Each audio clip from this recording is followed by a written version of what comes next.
So today I ran across this headline and I thought, wow, certain people in the KICKVIC community, they're going to have some real problems. And granted, this is talking about actual actors being cast in something, as you can see in front of you. But look at the person that they're talking about here.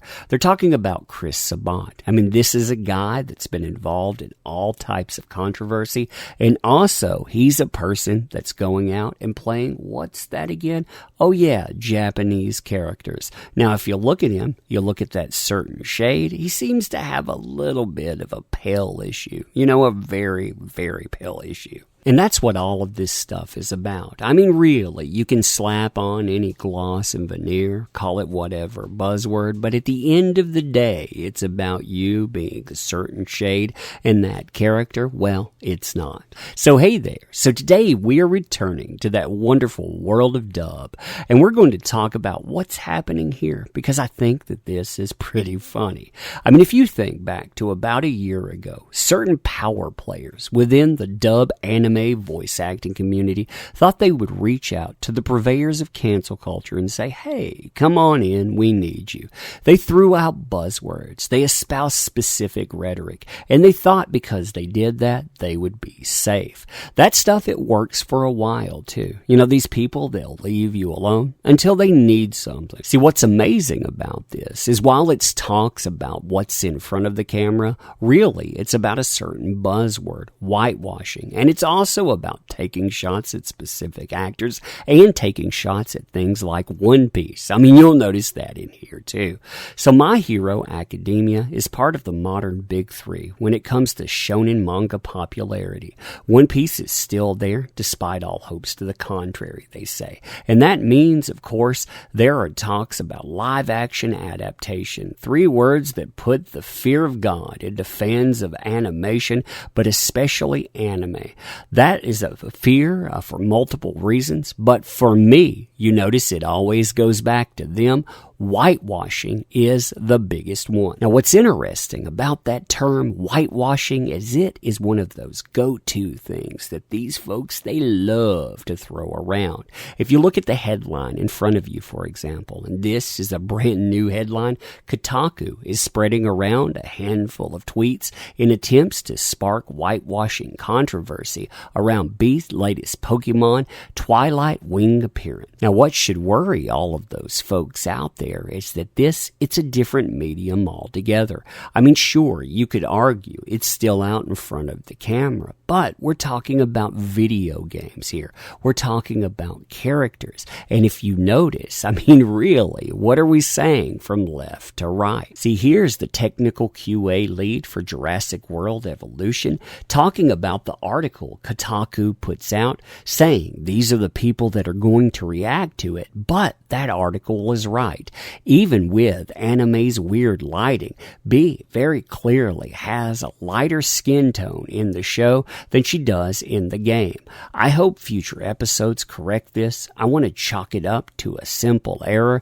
And if you look at that, I mean, when you put the two together, this is what people are getting upset again. So again, if you invite this type of thinking into your medium, what exactly is going to transpire in the future? And returning to that casting discussion in that original article, you can see this bringing up the LA premiere of My Hero Academia, Heroes Rising, bringing up the lead character and their voice actors and saying exactly who they bring into this. See, here's the Nerdist talking about Chris Sabat's statement, and he said a combination of George Clooney and The Rock should play All Might, although he doesn't actually say All Might. He said, who should play me? That's interesting. How long before someone tries to change that? Now, here's another voice actor talking about who should play his character. And if you look at this voice actor here, you notice a certain similarity that's shared with that first guy.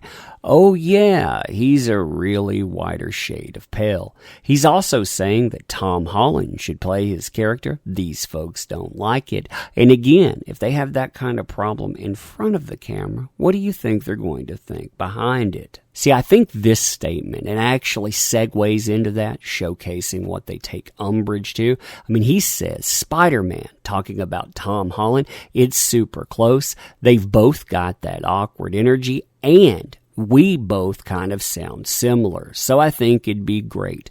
We both sound similar. How long before somebody looks at that and they say, you know what, this guy doesn't sound like that traditional medium. He sounds a little bit too close to, say, a Tom Holland. And if we really want to change something up, well, we need to change out everything, because that's going to make it better. See, as the person putting this together tells you, Western media has a long-standing bad habit of whitewashing anime to make it more acceptable to American audiences, despite the fact that anime is super popular in the States and internationally while still being Japanese.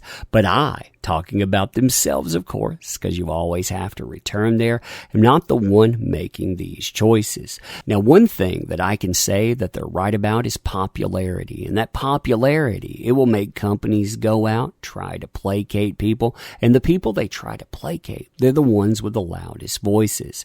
If you want to judge of that popularity too, look no further than the American comic book industry and how they're trying to go out and they're trying to put their stamp on anime, saying it's part of us. If you see the top 10 graphic novels and trade paperbacks by unit shipped, if you look at number 7, you notice what's there. My Hero Academia. We're not talking about an American product. We're talking about a Japanese product. And again, if you start convincing people that the reason it works is because it's not Americanized, then you're going to have an issue. The same thing goes with the top 10 graphic novels by dollars invoiced. If you look at number 6 in that, what you see is Junji Ito, No Longer Human. Again, you have something that is not Americanized. It doesn't have that stamp on it. In fact, it tells a story that is foreign to American audiences. Now, considering the power players in the comic book industry, ones like Disney and on that also push into movies, if you think about them getting a certain message, thinking that you don't need these trailblazers that are Americanized, what do you think happened to not only actors, but also to voice actors and on? See, that original article goes on to tell you that they've spoke about race in anime before, and while the issue of hair color and eye color always come into play, my rule of thumb is using the standards that have been set in anime. There's plenty of anime in which there are white characters and more diverse casts, like Full Metal Alchemist, Carol and Tuesday, Attack on Titan, etc. However, most of the time, a lot of these characters Japanese in name, cultural signifiers, and other markers, despite fictional settings. And really, Mary Sue, I don't want to belabor this fact, but how in the world do you misspell Attack on Titan and not notice that? I mean, that thing, it sticks out worse than, I don't know, a whitewash character in an anime series.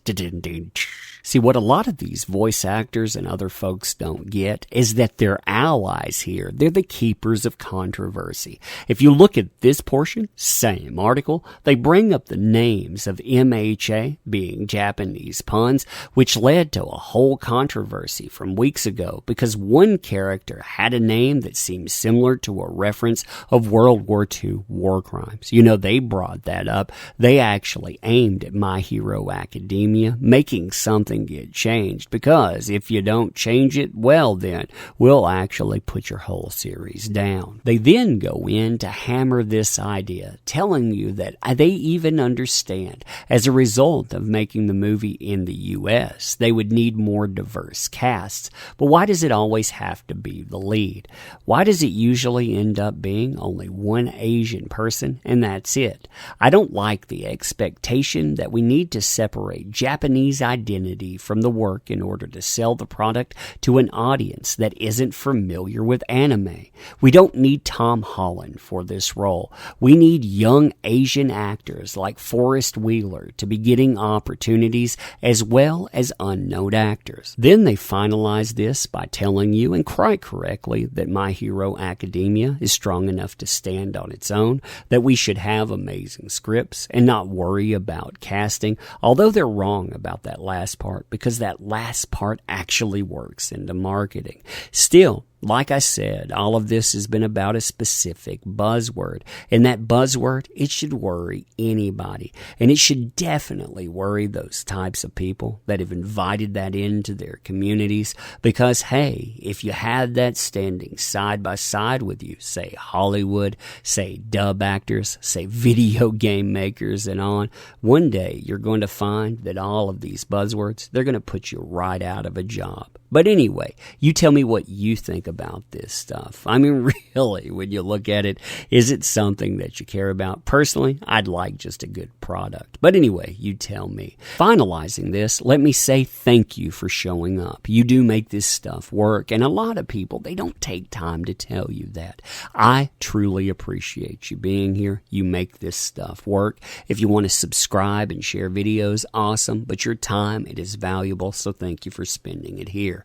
I won't monopolize it further either, except to say again, thank you. I sincerely appreciate you. And well, check out the next video if you want. Thanks.